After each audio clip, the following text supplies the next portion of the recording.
नमस्कार, मैं लेखा पुरोहित। आप देख रहे हैं इंडिया क्राइम 24।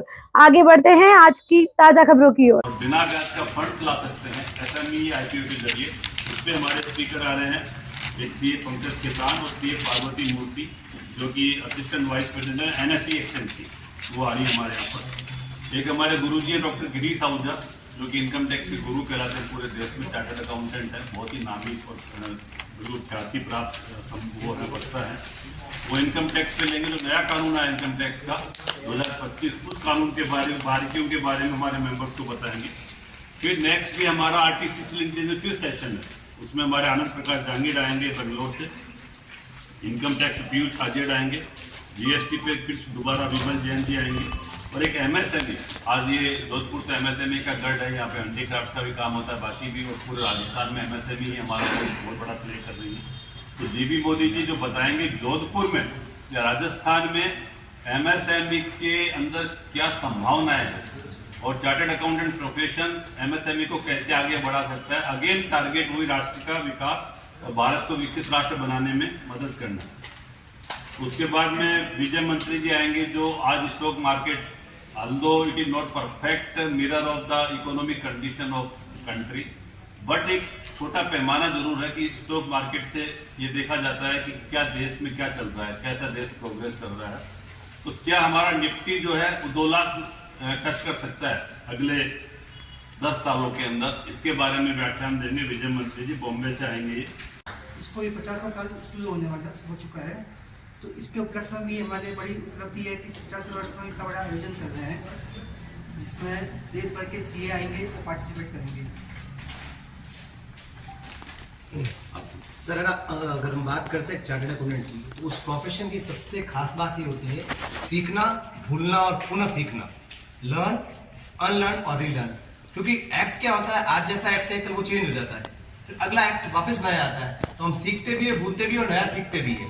तो इस पर्टिकुलर चीज को, मोमेंटम को मेंटेन करने के लिए ऐसे कॉन्फ्रेंस में जाना हर मेंबर के लिए जरूरी होता है। तो ये सिर्फ एक नाम के लिए कॉन्फ्रेंस नहीं है, ये नॉलेज को एक्सपांड करने के लिए कॉन्फ्रेंस है हमारी। ये हमारे सामने है, जोधपुर को CA की खान कहा जाता है, और यहाँ से CA निकल कर के पूरे देश और विदेशों तक जा रहे हैं। यहाँ के उन नए युवाओं के लिए जो एक दिशा देने की बात तो इस कॉन्फ्रेंस के अंदर मिल ही रही है, लेकिन वे CA यहाँ रह करके भी अपना काम कर सके।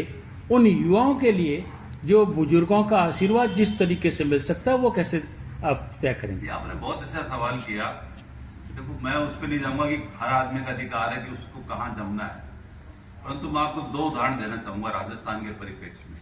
जोधपुर के परिप्रेक्ष्य में धवल भाई और ये बता पाएंगे, पर राजस्थान एक ही मानता हूँ, जोधपुर भी अलग नहीं है। एक संजय अग्रवाल जयपुर में है सर, उन्होंने शुरुआत करी आज से कोई 20-22 साल पहले, नौकरी से शुरुआत करी, उसके बाद 2 व्हीलर की मॉर्गेज करी। आज वो 50,000 करोड़ की वर्थ रखते हैं, AU बैंक के CEO और CMD। ऐसे ही एक NK गुप्ता है चार्टर्ड, दोनों मैं चार्टर्ड अकाउंटेंट उदाहरण इसलिए दे रहा हूँ कि आपको ज्यादा बेहतर समझा। दूसरे एक NK गुप्ता चार्टर्ड अकाउंटेंट है, शुरुआत करी एक छोटी सी प्रैक्टिस से, और आज वो मंगलम ग्रुप के मैनेजिंग डायरेक्टर, बहुत बड़ा, उनका 5-10 हजार करोड़ ज्यादा का वो होगा, वेल्थ होगी, मतलब कैप वो होगी उनकी। तो ये कारण क्या है? काम की कमी नहीं है सर, जोधपुर में भी अनेक संभावनाएं हैं, परंतु मेरा नजरिया, इसी को हम समझाना चाह रहे हैं कि आज की तारीख में अपॉर्चुनिटीज कितनी है। अपने जोधपुर के आनंद राठी जी हैं, तो बॉम्बे जरूर गए, परंतु कितना बड़ा एम्पायर खड़ा किया उन्होंने। जोधपुर में सुरेश जी है, उनका अपना बड़ा एम्पायर है। ऐसे और भी बहुत सारे, मैं सारे उदाहरण चार्टर्ड अकाउंटेंट की दे रहा हूं अभी आपको। चार्टर्ड अकाउंटेंसी प्रोफेशन की खास बात यह है सर, इस प्रोफेशन में बच्चे का ओवरऑल डेवलपमेंट होता है। इंजीनियरिंग में खाली इंजीनियरिंग पढ़ाई जाएगी, डॉक्टरी में खाली डॉक्टरी पढ़ाई जाएगी। हमारे यहाँ बच्चा जब सफल हो जाता है, CA बन जाता है, आपको देखिए कितने बच्चे हमारे अकाउंटिंग का काम नहीं कर रहे, वो कंप्यूटर का काम कर रहे हैं।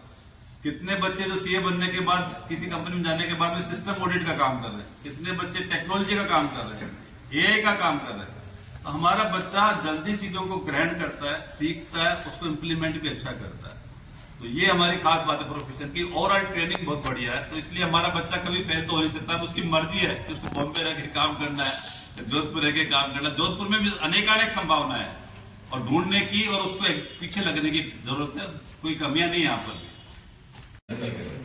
बहुत ही शानदार कार्यक्रम है, मतलब आपको बता रहे हैं। बिल्कुल। एक और बात है, जहाँ जीएसटी और इनकम टैक्स की बात हो रही है और जहाँ जीएसटी का जो टैक्स कलेक्शन बहुत बड़ा हो रहा है और इसके लिए जो सेशन की बात है वो कुछ कम नजर नहीं आती। 2 सेशन रखते हैं, 12 में 2 सेशन जीएसटी पे, 2 इनकम टैक्स पे, 25-25 लाख को बराबर बांटा है। और बाकी 8 सेशन में हम अपॉर्चुनिटी मेंबर को बताना चाहते हैं कि अपार्ट मतलब beyond GST, beyond income tax बहुत ढेर सारा काम है उसको, क्योंकि ये तो और बढ़ेंगे। ये जब बढ़ेंगे उनको काम चाहिएगा, तो काम चाहिएगा तो उनको काम, नया काम हम बताना चाह रहे हैं कि ये काम आप लोग कर सकते हैं। और वो आप देखेंगे कि निश्चित रूप से जैसे आज सिस्टम ऑडिट है, फॉरेंसिक ऑडिट है, आज एआई बेस्ड वर्क है, ये सब काम उनको मालूम ही नहीं है। एक थोड़ी सी और बात कि जहाँ एआई की बात आ रही है और हर जगह एआई चल रहा है, तो हमारे सीए एआई का उपयोग जिस तरीके से कर पाएंगे वो कैसे? हाँ, ये बहुत अच्छी सवाल पूछा हमने। हमारे इंस्टीट्यूट में एक एआई कमेटी हमने बना दी, उस कमेटी ने 500 से अधिक हमारे कॉन्फ्रेंसेज कर चुकी है। 500 छोटे छोटे 50-50 लोगों को, तो हमारे 25,000 चार्टर्ड अकाउंटेंट्स को ट्रेन कर चुके हैं। 2 बार जोधपुर में हो चुके हैं और AI 2.0 भी हम लेके आ चुके हैं, उसमें एडवांस वर्जन बताएंगे। तो हम हमारे स्टूडेंट्स के लिए हम यही कर रहे हैं, हम चार्टर्ड अकाउंटेंट्स को, स्टूडेंट्स को चाहते हैं कि वो एआई के एक्सपर्ट बने। एआई हमारा नौकर तो हमेशा रहने वाला, असिस्टेंट तो हमेशा रहने वाला है, मालिक नहीं बनाना है और उसको असिस्टेंट के रूप में बना के काम में लेना है।